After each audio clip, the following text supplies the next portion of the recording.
This is Neil Bumgarner, Director of Sales of Ridley Block Operations. And I'm Mark Robbins, Director of Research and Nutrition Services for Ridley Block Operations. We're enjoying National Cattlemen's Convention here in San Antonio this year, and as we have a chance to visit with the producers and ranchers from all over this great nation that come together at this event, there are a lot of questions that come up on a regular basis about our products, about self-fed supplements, and we thought today maybe we'd take the opportunity to discuss back to the basics, just how the products actually get fed out on the ranch, what are some of the things to watch out for, and how we can control things like intake or grazing distribution, and how we can help producers get the most out of their supplements. Yeah, Neil, I think that's a great idea because, we sometimes we get a little too far into the forest and we're talking on a lot of technical stuff, and it's a lot of the questions out there are, how do you use it? How much do you put out? How many animals per barrel or tub? And we just kind of skip over that. So maybe I'll start off with a little bit of background. So Crystalix is a low moisture block, and that name is pretty descriptive because there are a lot of blocks out there or tubs. Maybe I should mention that, we talk about blocks. We're talking about tubs and press blocks and compress blocks. So a lot of people say, well, these are blocks and those are tubs, and that's different. But we kind of look at them as all being blocks. But low moisture blocks are called that because they are the lowest in moisture. If you look at an average low moisture block, it's going to be somewhere between 2 to 5% moisture, and that's pretty low. If you look at a press block, something you're familiar with, that's probably going to be around 10 or 12% moisture. We have what we call compress blocks that are the large distiller's grain blocks that are 200 pounders in a tub. They're probably more like 15 to 17% moisture. And then you get to a poured block or a poured tub that's basically a chemically hardened block, and they'll be anywhere from 20 to 30% moisture. So low moisture blocks are definitely low moisture. And that's critical in that the hardness of that block is what limits the intake. About 3/4 of a pound of protein block. We have minerals that are around 4 ounces of intake. But then when you look at other blocks, you're generally in that 1 to 2 pound intake range. So that's what sets the low moisture blocks apart from other ones. I gotcha. That's a good primer. We do make a lot of different products, and they have different spots where they all fit. But one example I'll bring up, Mark, is a concern, I'll say, from a customer who had heard our preaching about controlled intake with low moisture blocks and how they're so consistent at 3/4 of a pound per head per day, and went out and purchased 2 pallets of these products and put them all out that day for about 60 cows, and thought that his supplementation program was going to be dialed in to the third decimal point for the next 3 months or so. And unfortunately, he was unhappy with intake being above what we told him it would be. So why would that be the situation in that scenario, Mark? Sure. So he was unpleasantly surprised. So 2 pallets, that's probably 8 tubs. And with 60 cows, if you look on our label, we'll say 20 to 30 animals per container. So at 60, he could have been 2 or 3, and he put out 8. And that's not probably unexpected then that they overconsume. The other thing that might contribute a little bit is if you have animals that haven't been on any supplement for weeks or a month or 2 or 3, and then you put it out, they will overconsume probably a little bit for a couple of weeks. But in that case, it was just too much surface area. So if he had 8 out, that's enough for 200 head. If you went 25 per container. So that's probably what happened with that situation. And that intake is a lot. It's affected by the surface area that you put out. And it's pretty simple. Now, what do you mean by surface area, Mark? Let's drill down there a little bit more. Sure. So surface area is how many blocks do you have out, or tubs. So in this case, he had 8 blocks out. That was more than the 2 or 3 that he should have had according to the label. So I say that's more surface area for the cows to lick on. Okay. So you had kind of said, it's almost like every cow had her own tub. Or every 6 cows have their own tub. So you want to cut that back, and then that's what helps you determine that intake a little bit with low moisture blocks. If you're consuming too much, you can cut back on the surface area or cut back on the number of tubs you have out, and that'll lower the intake. If they're not consuming enough, put a couple more out, and that'll drive the intake up. Now, on low moisture blocks, that may only make a difference of a couple of tenths of a pound or so. When you get to poured blocks and pressed blocks, the same thing applies. Any free choice supplement would be like that. Put more of it out and they will consume more of it. So you could put more poured tubs out to increase the intake. You can put fewer of them out to decrease the intake. And I guess what I wanted to mention there was on a poured block or a press block, you might change the intake by a half a pound or maybe even a full pound in some extreme cases, much more than you can change it with low moisture blocks. Okay, well, good. Well, that's what I shared with him, is that he should teach his cows to share. They didn't each need their own supplement. But Exactly. what are some other things we need to know about affecting intake with product placement, other than how many of them there are in a pasture? Sure. So the other thing that you can look at, of course, is where do you put them? Now, a lot of times we'll tell people, especially with naive cattle, is, hey, put them near their water or their loafing areas. So that's the idea, is that they're going to spend some time around them. And after that, once they know where the product is, you can actually positively impact your grazing distribution by moving the blocks out to far-reaching areas of your pasture. So the grazing distribution is where do your cows spend the time? Sure, put the blocks close to water to get them started, but after a couple weeks or maybe the next set of blocks that you put out or tubs after they go empty, you can move them out up to a mile from water, and they will go out to those blocks or tubs to lick on them, to consume them, and they'll graze the grass that's around them there. So it works really good as a grazing distribution management tool. So we can actually force the cattle to use forages or graze parts of the pasture that they might not regularly frequent. Exactly. That's the nice thing. And then what happens when you force them out to those other areas to consume that grass, they eat less grass on the riparian area. So if you happen to be on, say, public lands where they measure your use on the riparian area, you can get more days to graze out of that pasture if you're using blocks to move cattle out of the riparian areas and out onto the uplands where that grass is. Now, if it's just your own pasture, you may have areas, if it's along a creek bottom or something, and they hammer that, but they don't ever really get up the hill or up into the trees. That's what you can use the blocks for, to move those cattle out of those lower areas up into areas where there's unused grass. So if my wife really wants to get the boys out of the house for a while, we need to take their snacks and throw them out in the corner of the yard, huh? That's right. Kind of the same principle. Get some miles on them. Yeah. The farther you put them out there, the longer it'll be before they make it back to the house. That's how I can understand it. So another great application that I've used at my own operation here in West Virginia has been with mineral formulas with Crystal X. The Blueprint 6% Phos with Clarifly would specifically be the product that I've used the past couple summers, and I think I can get away with even fewer barrels per group on that. I run a fall herd of about 70 cows, and is one enough in that situation of 60 to 70 cows? Yep, good question. You're right on that mineral product that we first started handling or manufacturing minerals that were in that 4-ounce intake about 1999, 2000 with a product we had called Crystal Phos.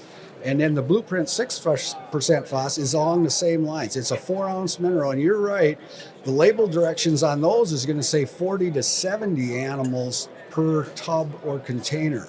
So that's a little more than double what we've got on the 20 to 60. So one tub for 70 cows could be enough. It might be a situation where you need two, but there, like we just talked about, you can start off with one, and if you're getting that 4-ounce intake, everything's fine. If you're not getting a 4-ounce intake, then you could put another one out. Okay. And that should drive the intake up. I don't think you're going to have any trouble with overconsumption when you only have one tub or one barrel out for 70 cows. Yep. So another question I have in that situation, so with our mineral formula, specific the Blueprint 6% Phos, we do not have salt included in those formulas, so we recommend adding a free choice salt source. So as far as placement goes, Where should I put the salt? Close to the Crystal X barrel, at the other end of the pasture, close to a water? How do I use that to my advantage? Good question. That's another thing that we kind of maybe just assume everybody knows. Just throw it out close to the barrel, and you don't need loose salt in a salt feeder. Just get a block of salt, Okay. and you only need white salt. You don't need the blue ones. You don't need the red ones. Just white salt, because all the trace minerals are going to be in the Crystal X. But you're right, Crystal X does not contain salt, and that was kind of a selling point decades ago. That at that time there were other blocks around, mostly press blocks, and they had a lot of salt in them to help limit the intake. And so some marketing people at the time said, hey, we use the hardness of Crystal X to limit the intake, not salt. Why don't we take salt out? And then when people ask us about, hey, why doesn't this have salt in it? Then we can tell them the story that, hey, you don't need salt to limit it. You can feed that free choice on the side, and that's what makes it work real well. But you're right, you would want it right next to the barrel. I wouldn't say right next to the barrel, but within 10, 20 feet is fine. Okay. So that you can change them out together. When you put new barrels out, you might have to throw out another block of salt at the same time. Good. Another question I get a lot is loose mineral versus salt. Will that affect intake of the protein block, whether it's loose or just salt? Yep. So you mean like feeding loose salt or loose mineral? Yeah, salt versus mineral. Yep. Gotcha. So yeah, it can, and they can affect each other's intake. So Crystal X, a lot of our products that are 1% phos, that's enough mineral to get you up through the first trimester. We have some products, most of them are like 30s that are 2% phos. That'll get you through the second trimester, but then for the third trimester and into lactation, you should feed a mineral on the side to get enough phosphorus. So what you will find, though, when you're feeding Crystal X, if you put mineral out, they won't eat as much mineral as if there wasn't any Crystal X there. So that's just the the nature of self-fed supplements, is that they kind of balance that a little. I'm not saying cattle can balance their nutritional needs, though when they lick for a while on the Crystal X block, they probably aren't going to lick as much on the salt, whether it's a block or in a meal, or they won't take to the mineral quite as much either. So which is kind of nice, because it makes for a little cheaper program all the way around. Yeah, I've heard and I've repeated several times, we give cows too much credit for nutritional wisdom. Yeah. No, there's a reason we eat them. They're not as good at balancing their diet as some people have thought with those old buffet style mineral feeders, with a little copper sulfate in one pocket and some magnesium oxide in the other pocket. Some of those are about as palatable as a... Right. I mean, we're a lot smarter than cows, and we can't even do that ourselves. So expecting a cow to figure out what she needs is a way over the top. Yeah. My cows don't need any Ozempic yet, but maybe if I feed enough Crystal X, it'll be a good problem to have. Yeah. What else do we need to know? What do our customers need to know about placement of our Crystal X products to ensure the right intake? I think that's kind of it, is getting the numbers right. So you want to start at 20 to 30 head per Crystal X barrel or tub. And then you want to, if you haven't fed it before, then you want to have it close to water for a couple weeks. And I'd say that's about the first set of barrels. When those go empty, then you can move it out farther if you want to move those cattle around. The other thing people it depends on where you are. What they like to do is, where the barrels are, sometimes you'll get a lot of foot traffic. And in some parts of the country, that grass will come right back. In other parts of the country, they like to feed the Crystal X maybe on a hard pan or some rocky areas where there isn't much grass to destroy anyway. Yep. And that'd be the next thing, probably the third thing to look at, is where you want to do it. Where do you want to have that mat? What we probably tell people not enough is, if you look at some supplements, you put them where it's easy to get it out. Maybe it's right inside the gate. If you look at liquid feed supplement type tubs and lick wheels, lick tanks, they'll be pretty close to the road, pretty close to the gate, so the truck can get in there and dump it off. But then that kind of congregates your cattle in that area. So the nice thing with our tubs and blocks is you can move them out into areas where cattle don't frequently go, and you get that grazing distribution to work for you. Yep. All good points. A lot of different ways that Crystal X brand supplements can add value beyond just the nutrition they deliver. Yeah, exactly. It's kind of a behavioral deal. You got, number one, you get the nutrition from the Crystalex. The second thing is you get the self-fed factor in there where you're not driving out there every day or every other day to drop off supplement. And then the third thing was always this grazing distribution, that you're out there grazing grass that you wouldn't normally get to unless you put a supplement or an attractant out into those areas where that underutilized forage is. Yep. I got a couple rental places that have some fairly shaky fence, and I can tell you, they almost can substitute for good fence if you keep barrels out, but you let them go empty and they're going to wander and find somewhere else to go. So, no, I think it's been a good conversation, Mark. Hopefully this was useful to some of our listeners, some practical kind of back to basics about how to use the products and get the most value out of them. Sure. Sounds good. Thank you. Thank you. Gentlemen, is there anything on fly control that you want to add? We could.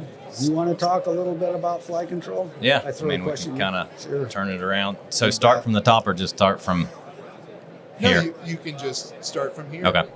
In fact, you can say it's supplemental or extra content. Yep. Or just some of the high points about fly control to keep in mind. Exactly. Okay. So Neil, we're recording this at NCBA here in February, but we're only a few months away, or even a couple, if that, in some parts of the United States, from a time of the year when we need to think about fly control. So what have you got for thoughts on, when do we want to start fly control? What are the advantages there? And I think it's something that some people sometimes look at maybe adding to their mineral, but I think there's other people that the reason that they're feeding mineral is for the fly control. It's almost switching it around a little bit. Yeah, personally, it's one of those things that you invest in that you can actually see very shortly after you start feeding it. So as far as when I want to start, the old 30-30 rule is 30 days before the last frost in the spring, and then 30 days after the first frost in the fall. And depending on where you live in the country, that can encompass the majority of the year. We like to at least get it out before spring turnout, so it's in the cattle. I think it takes about 30 days to really take effect to prevent those fly larvae from hatching. But it's a tool that has been one of the most proven effective. I believe those ingredients have to show they're 90% effective to get approval. So these are products that are very proven in preventing fly from being a problem. The even emotional benefits, I think, for me, of seeing my cows be more comfortable is one of the reasons I do it. Seeing cattle out grazing, even in the heat of the day, instead of standing in a group somewhere in the shade trying to swat each other's flies. But having it available all the time, I know one of the concerns that we get or have heard in the past with fly control, where a producer or customer doesn't think it's effective, the first question I ask is about intake of the supplement. Why is that so important on how much they're eating of the product? Yeah, that's a good point, because you have to reach a level of either, and we've got two products, that we generally look at for fly control. There's Ultracid, or IGR sometimes it's called, and then there's Clarifly, that's a little bit newer product. They have to be at a certain level within the animal's body, so you end up with a certain concentration in the manure for them to work. And they are both what we call insect growth regulators, or IGR. So they don't actually kill the flies, but they more or less stunt their growth so that they don't become a mature fly. And only the mature flies will bite and suck blood from our cows. So that's kind of how they work. But yeah, you want to make sure you get good intake across your herd, and you want to get the right level into them as well. And we've seen, certainly with low moisture blocks, that we get a greater percentage of your herd to consume them than, say, some of the dry, conventional dry minerals. So that's an important factor there that I think we've seen over the years, where we've always had really good reports back from our customers on how well the products work. And like you said, absolutely, you can actually see when they're working, because your cows are all spread out in the heat of the day. They're not bunched up swatting flies. So, and that'll happen right next to your neighbor's flies.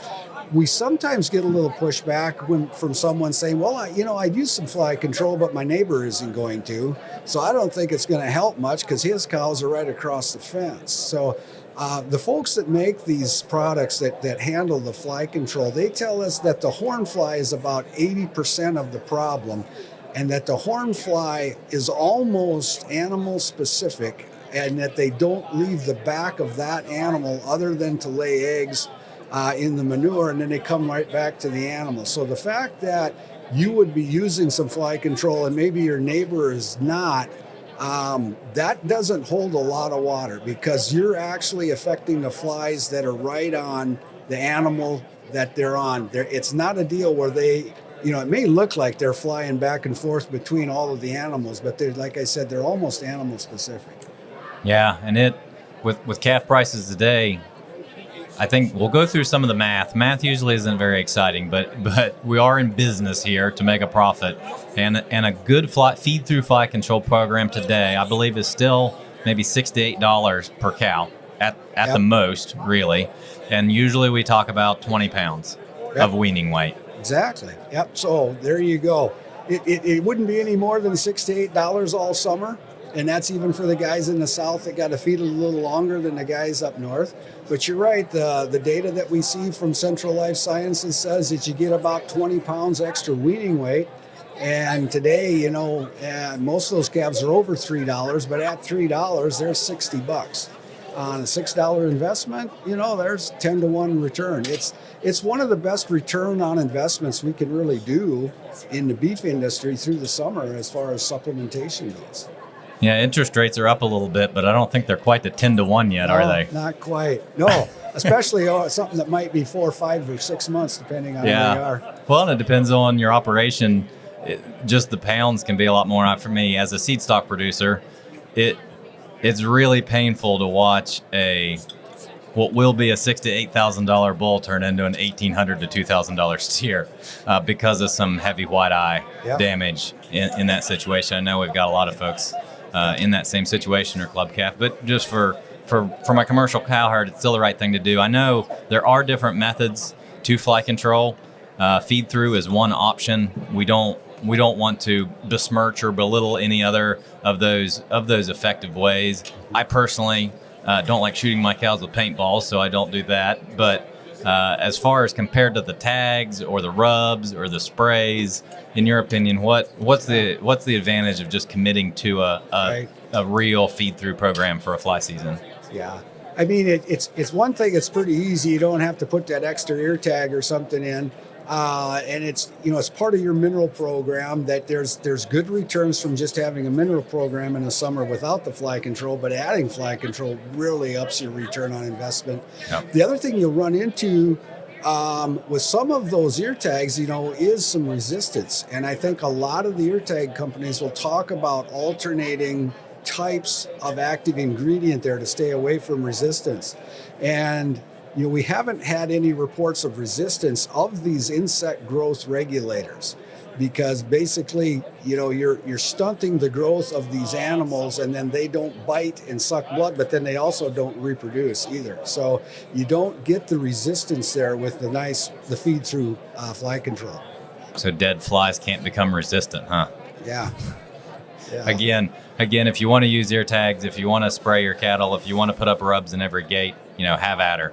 I would say sit down and do some of the math on what a very effective feed-through fly control program can look like for you versus the all of the above kitchen sink attempt at controlling flies on your cattle. The one other question we do get a lot is the two products. I know we use them both, but just real quick, Alticid versus Clarifly. Should people look for one or the other? Does one fit better in some situations, or how should we look at those differently? Yeah, good question, because they are a little bit different. I said they're both insect growth regulators, but Alticid's probably the older product. For a long time, it was just called IGR, but the brand name is Alticid, and it gets the horn fly. And as I said earlier, that horn fly is about 80% of the economic problem out there. Some places in the south, it's probably all of the problem. It's probably 100%. As you go north, you do get into more face flies. You'll get some house flies, some stable flies. And that's the nice thing about Clarifly is it gets all 4 of those flies. So it's got a little broader spectrum on that. So that's the important thing to remember. The Clarifly does cost a little bit more, but I mean, we're talking about a couple of dollars all summer here per cow. It's not like it's going to be double or triple what the Alticid costs. So, Neil, it made me think of one other thing a question we get a lot from customers is dung beetles. What are these active ingredients, Alticid and Clarifly? What do they do to dung beetles? Okay. Because we're worried that we're going to kill off all the dung beetles in our pasture, and then our manure pats will go away. So they do not kill dung beetles. So that comes up a lot. And they just flat out, they don't affect the dung beetle population in your pasture. The other thing to remember is this product, it is active in the manure. That's why we're feeding it, and because those flies typically lay their eggs in that fresh manure, but it's only active for a couple weeks. So it's not going to be there when those cow pies are older and drier and some of the dung beetles are around. And even if it were into a fresher cow pie, it does not affect the lifespan of your dung beetles. Yeah, good point.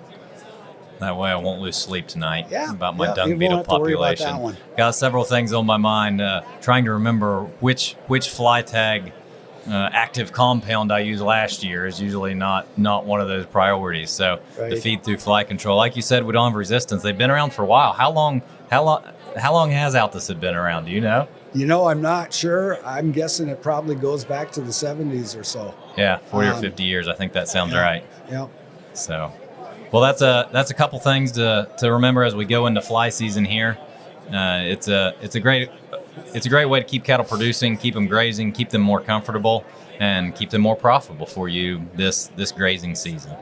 Absolutely. Like I said, fly control is one of the biggest return on investments you can spend money on as a cattle producer in the summertime. Excellent. Thanks, Mark.